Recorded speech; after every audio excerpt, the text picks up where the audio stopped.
प्रिय व्यूअर्स, परीक्षा expert official channel के डेली स्टैटिक जीके सीरीज में आपका स्वागत है।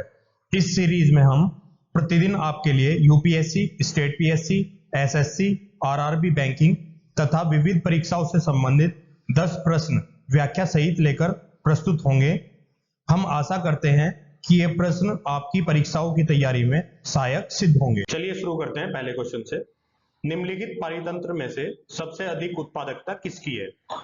Option A mangrove, option B घास स्थल, ऑप्शन सी झील, ऑप्शन डी महासागर। इसका सही आंसर है ऑप्शन ए मैंग्रोव। चलिए एक्सप्लेनेशन देख लेते हैं। पारितंत्रों में से सबसे अधिक उत्पादकता मैंग्रोव की है। मैंग्रोव पारिस्थितिकी तंत्र जैव विविधता को भी बढ़ाता है, जिसमें कुछ प्रजातियां मैंग्रोव वनों के लिए अद्वितीय हैं।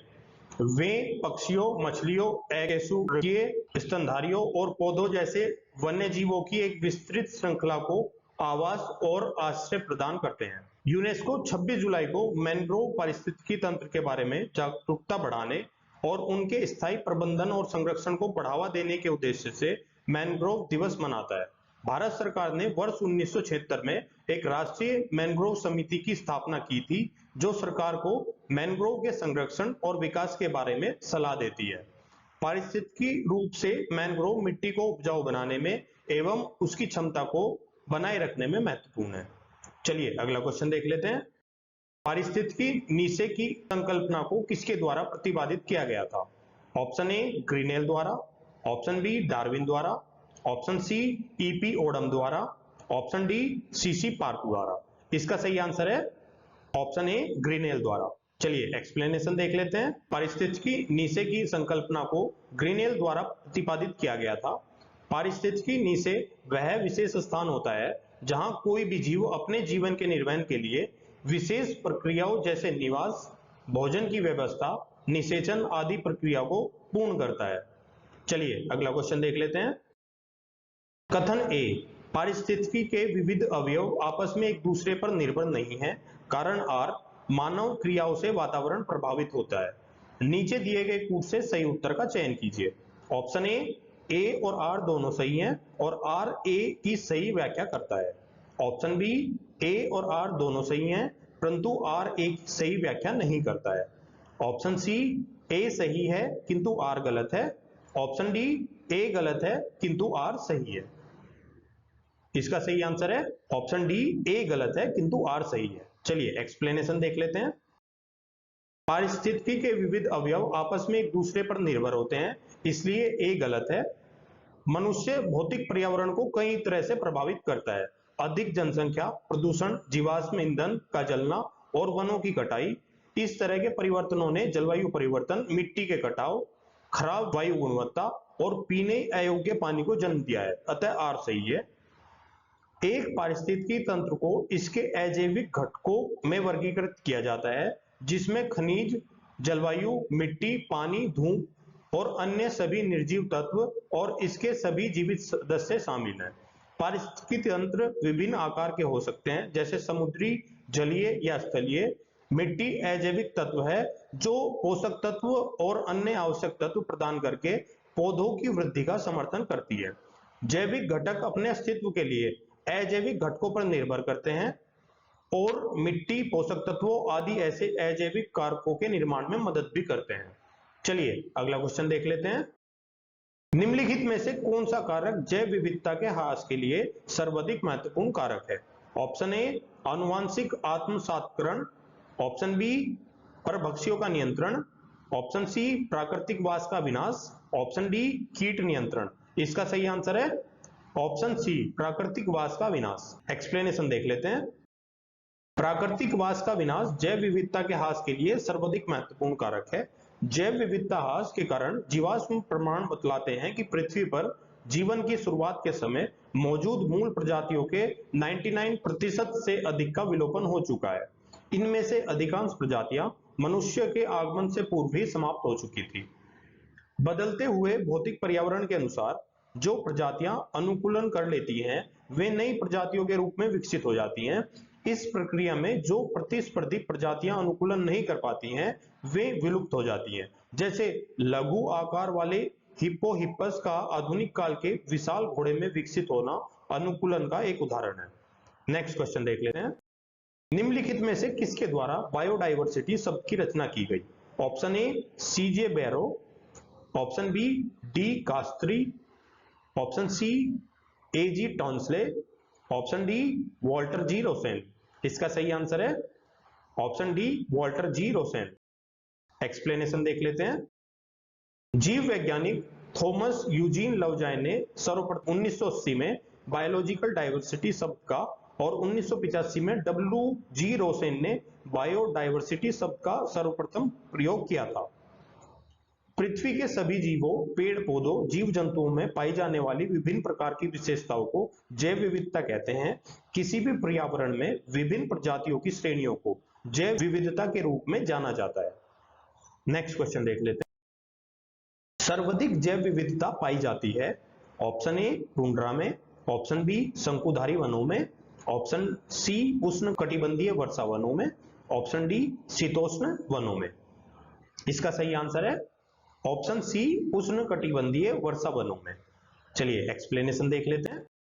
उष्ण कटिबंधीय वर्षा वनों वाले क्षेत्रों में सर्वाधिक जैव विविधता पाई जाती है। संसार की 50% प्रजातियां इस क्षेत्र में निवास करती हैं, इसलिए इस क्षेत्र को जैव विविधता का भंडार कहा जाता है।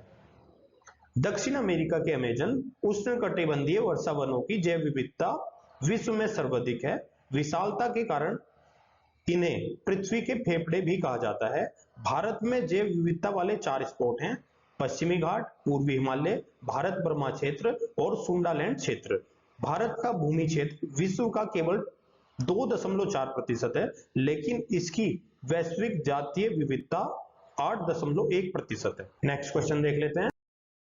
जैव विविधता के संदर्भ में निम्नलिखित में से कौन सा क्षेत्र हॉट स्पॉट माना जाता है? ऑप्शन ए पश्चिमी हिमालय, ऑप्शन बी पूर्वी हिमालय, ऑप्शन सी गंगा के मैदान, ऑप्शन डी मध्य भारत। इसका सही आंसर है ऑप्शन बी पूर्वी हिमालय। एक्सप्लेनेशन देख लेते हैं। सामान्यतः जैव विविधता पृथ्वी पर उपलब्ध जीवन की विविधता और परिवर्तनशीलता को प्रदर्शित करती है। जैव विविधता तब दरअसल वह क्षेत्र होते हैं जहां जैव विविधता बहुत अधिक होती है। पूर्वी हिमालय में अरुणाचल प्रदेश, पश्चिम बंगाल, सिक्किम और आसाम आदि क्षेत्र आते हैं। भारत में जैव विविधता वाले 4 हॉट स्पॉट हैं: पश्चिमी घाट, पूर्वी हिमालय, भारत बर्मा क्षेत्र और सुंडालैंड क्षेत्र। भारत का भूमि क्षेत्र विश्व का केवल 2.4% है, लेकिन इसकी वैश्विक जातीय विविधता 8.1% है।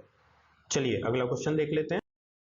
निम्नलिखित में से क्रायोबैंक XC2 संरक्षण के लिए कौन सी गैस सामान्यतः प्रयोग की जाती है? Option A nitrogen, option B oxygen, option C carbon dioxide, option D methane. इसका सही आंसर है ऑप्शन ए नाइट्रोजन। चलिए एक्सप्लेनेशन देख लेते हैं। क्रायोबैंक XC2 संरक्षण के लिए नाइट्रोजन गैस सामान्यतः प्रयोग होती है। XC2 संरक्षण की 2 विधियां हैं। पहली विधि के लिए जूलॉजिकल पार्कों में विलुप्त प्राय प्रजातियों का पालन पोषण किया जाता है, जबकि दूसरी विधि के तहत जीवित शुक्राणुओं, अंडों तथा भ्रूणों के नमूनों को अत्यंत कम तापमान पर द्रवित नाइट्रोजन में संरक्षित किया जाता है। जीन बैंक एक प्रकार का बायो रिपोजिटरी है जो आनुवंशिक सामग्री को संरक्षित करता है। एक जीन आनुवंशिकता की बुनियादी भौतिक और कार्यात्मक इकाई है। जीन डीऑक्सी न्यूक्लिक एसिड से बने होते हैं। चलिए अगला क्वेश्चन देख लेते हैं।